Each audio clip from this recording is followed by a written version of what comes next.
In the 1970s, the Rebbe issued a call to promote and strengthen the observance of family purity among all Jews. This should come as no surprise. It's connected to the very first mitzvah in the Torah.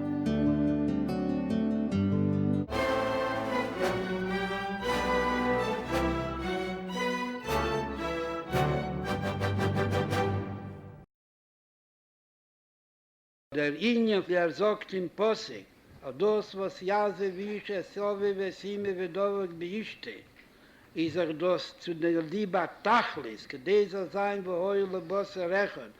Uncle Dovey, I can't believe you're leaving already. It's been so fun having you here this week. I really liked your funny jokes and riddles. But there's still a few I didn't figure out. Could you give me the answer to the one about the steps of the shul? Mendel, you're a smart boy. You'll figure it out with a little more thinking. But yes, it was a very fun week here with all of you. Are you going to come back again soon? Sure hope so. I had a lot of fun. You guys hosted guests so well. I felt very at home over here. It's so nice to be in a house that's so filled with Kedusha. Our house is filled with Kedusha? How is our house filled with Kedusha? Well, what do you think? What would make a home filled with Kedusha? Is this another one of your riddles? How are we supposed to figure out how a home is filled with Kedusha? This is almost as hard as your riddle about the 3 rabbis in the 4 Sfarim. That was actually a really hard riddle. Can you please tell us the answer? Like I said, you two are smart enough. You'll figure it out. But really, Uncle Dovey, what did you mean about having a house of Kedusha? How is our home a house of Kedusha? What does it even mean? Well, I know you two aren't so great with your Yiddish, but let's see if this video of the Rebbe will give you some ideas. Das, was mit klockt sich in der Medine beim Juchat, als sie da bekommen sich nicht zusammenreden, der Ovis und Wohnen, bin Noreino mit Skeneino, a viele nicht, die Noreino zusammen mit der Ovis oder mit der Imois, wer damals Scholem in Huis, warum das ein Huis, was sie gebuht, noch jeder der Kinder geboren geworden, haben sich die Eltern geführt, Alpi hat Torah, was kolni a vielen is wie sei das echt Scholem und das damals bringt das a Keli maßig birchose shala kodesh borcho in alle Unionen was mir da. Uncle Dovey, I didn't understand everything. What did the Rebbe say? I'd love to tell you what the Rebbe said, but first let's hear your ideas. What are some of the ways that this house is a house of Kedusha? I know. It's obvious even from the outside of our home and from every doorpost in our home. Our mezuzahs prove that this is a Jewish house. Is that what you meant? That's a good guess. Mezuzahs really do show that this is a Jewish home. But I was thinking of something else. I know. Come to the living room with me. Did you mean the painting of the Rebbe? The Rebbe's picture in our home makes it a Kedusha house? Another great idea. You're right, having the Rebbe's picture on our wall definitely brings Kedusha into our home. And when we look at the Rebbe, we're reminded of our mission as Chassidim and Shluchim of the Rebbe. But it's more than that. Oh, I know. Let's go to the library room. Dovi, did you mean all our Sfarim? Because we have Sfarim and learn Torah, our home is filled with Kedusha. Right? A home of Torah definitely has Kedusha. But more than learning Torah, there is something else that makes a Jewish home truly filled with Kedusha. Of course. You not only have to learn Torah, you also have to follow Torah and do mitzvahs. It must be the kitchen. Here in the kitchen, we have a separate sink and oven for milchiks and fleishiks. We have only kosher food, and we're careful to keep all the mitzvahs of kashrus. So it must be our kosher kitchen that brings Kedusha to our home. Wow, you kids really have some good ideas. From mezuzahs and Rebbe pictures, Sfarim and a kosher kitchen. These are all things that definitely create a Jewish home. But there's something special that lets us know that this is a Kedusha-filled home. I got it. I'll show you in the dining room. You must have met the Shabbos candles that Mommy and I light every Friday night. They fill our home with the warm glow of Shabbos. I learned that the special Shabbos light from our candles affects our whole week. So when you see our home with Shabbos candles, you know it must be a home of Kedusha. Chani, that was really great thinking. I see that you kids really know all about the special mitzvahs of a Jewish home. But the way that I know that this is a Kedusha-filled home is not because of any objects or anything that I can actually see. I know your home is filled with Kedusha because I can feel it. A Kedusha feeling? What do you mean there's a special feeling in our house? Yes, there's a Kedusha feeling in your house. Do you know what it's called? It's called Shalom Bayis, peace in the home. You mean that because we get along, our house is a home full of Kedusha? Yep, when I see how warm and friendly you and your parents act towards one another, it lets me know that this is a home that follows the Torah.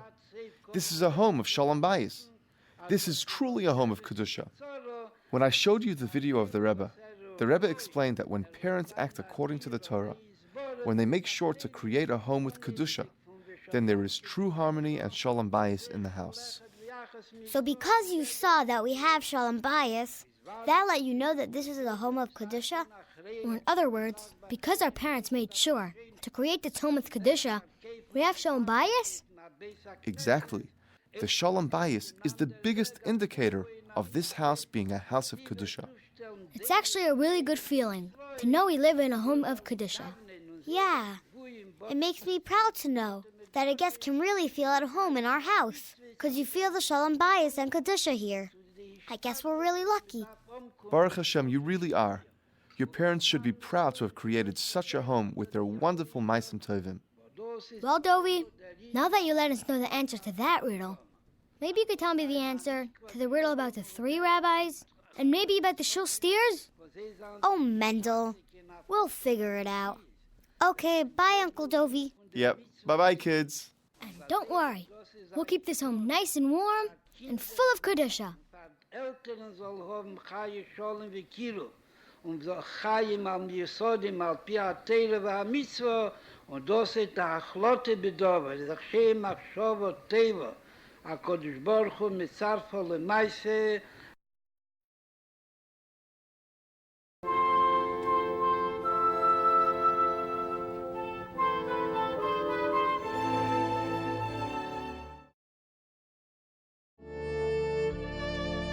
Hey Nissen Tafshin Memtes.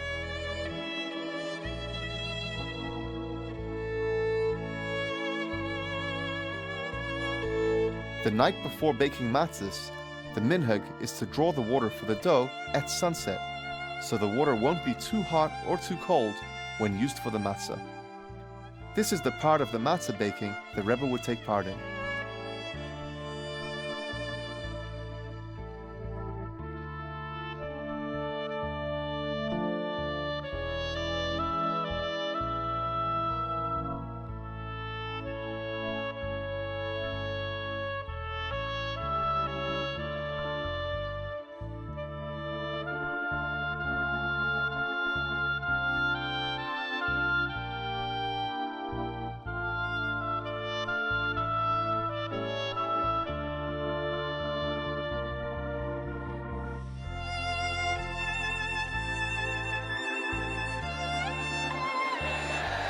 Hasidim sing Keli Ata, as that's the niggin sung at the end of the Seder when the Rebbe would pour the wine back from the place of Eliyahu.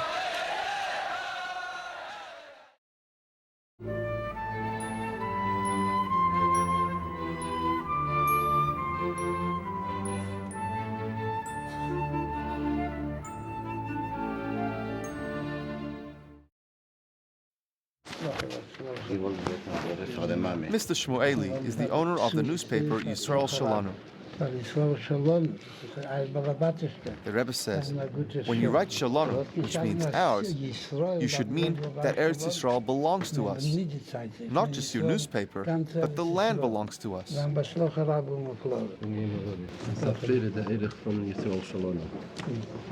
Mrs. Saprir is the editor of the newspaper Yisrael Shalanu. The Rebbe says the word Shalanu, ours, includes everyone here too.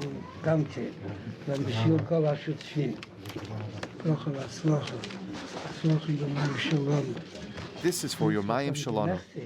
Mayim Shalano is left out all night for the matzahs, but you should only have the freshest news to report. Then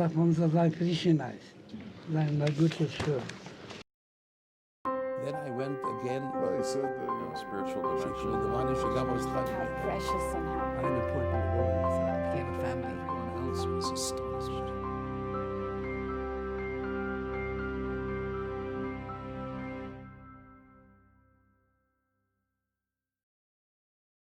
Rabbi Moshe Engel serves as Associate Director of Congregation Lubavitch in Long Beach, California. In 1970, he traveled to Los Angeles to participate in a farbrengen with Reb Mendel Futerfas, an elder Chabad Chassid. So Reb Mendel started talking, you guys should build a mikveh, you guys should have a mikveh. And this was literally the furthest thing from our mind. We talked about, because there were 2 or 3 women in the whole city, 3 women that used the mikveh. There was hardly anyone that kept kosher in the city. We would dream of opening a kosher store, how to get people into our school. The mikveh was like far from our agenda at that point, anyway. So Reb Mendel Futerfas spoke to us about it. Anyway, Mrs. Pekarsky, who was Rabbi Pekarsky was the first shlich in Long Beach, she wrote about this for Brengen. Somehow she would write to her mother, or she told her mother about it. Her mother was the head of Neshei Chabad for out-of-towners at that time. Her name is Mrs. Popak. So she would write regular reports into the Rebbe. And somehow she wrote, part of her report was that in Long Beach they don't have a mikveh, or Rabbi Mendel Futerfas was talking to him about making a mikveh. Anyway, all of a sudden, we get a call from Rebbe Binyamin Klein, one of the Rebbe's secretaries, and the call was that the Rebbe has answered, since the mikveh in Long Beach is so important, I am sending a check, special delivery airmail of $1,000 for this project. We didn't know what this was about. We didn't say what the mikveh in Long Beach is. So we didn't know that Chani Pekarsky had written to her mother, and her mother wrote into the Rebbe. And then the next day, he calls again with the exact same answer. He said, since the mikveh, the Rebbe answered. So we said to him, I think it was Rabbi Pekarsky said to him, I'm not sure, you called yesterday, you told us this exactly. He said, I know, but when I went in to report this to the Rebbe's answer was, this should not be told to the Rabbi, it should be told to the Rebbetzin. So he called back to tell this answer to Mrs. Pekarsky. Okay, so that itself was a statement in itself, the role of the mikveh and the role of the woman, and the Rebbe wanted the woman to know that, okay. So we started thinking how, what, money, we started thinking, but we were just in the middle of talking about it.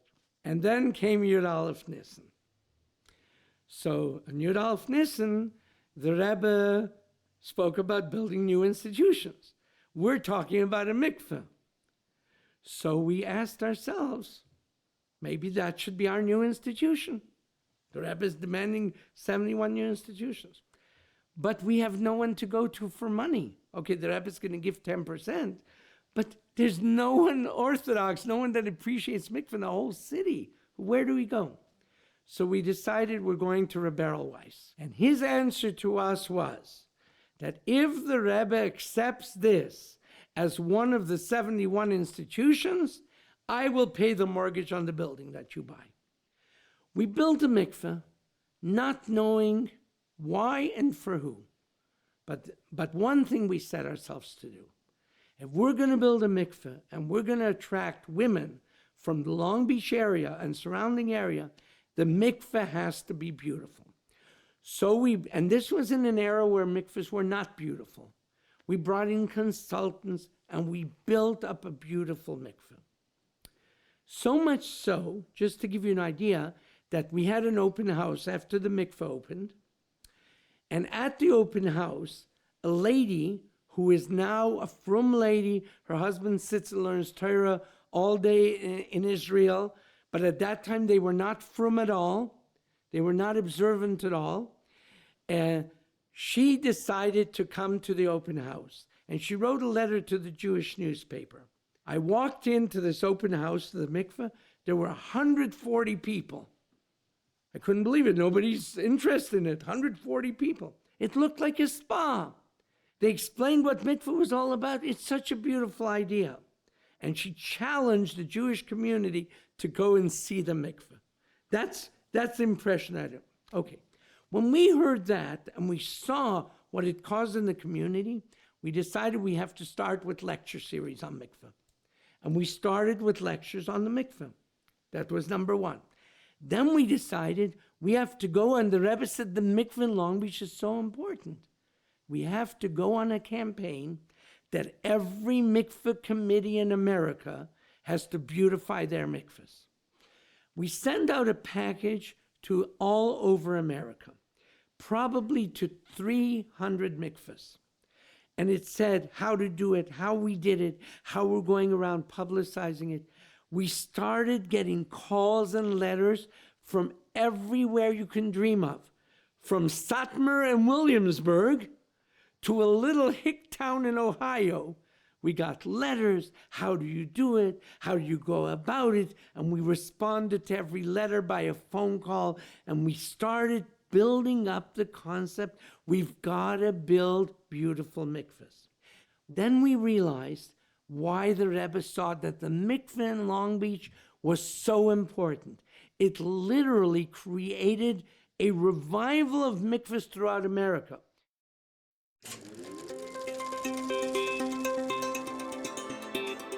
With materials from the Living Archive, established by the Rohr Family Foundation.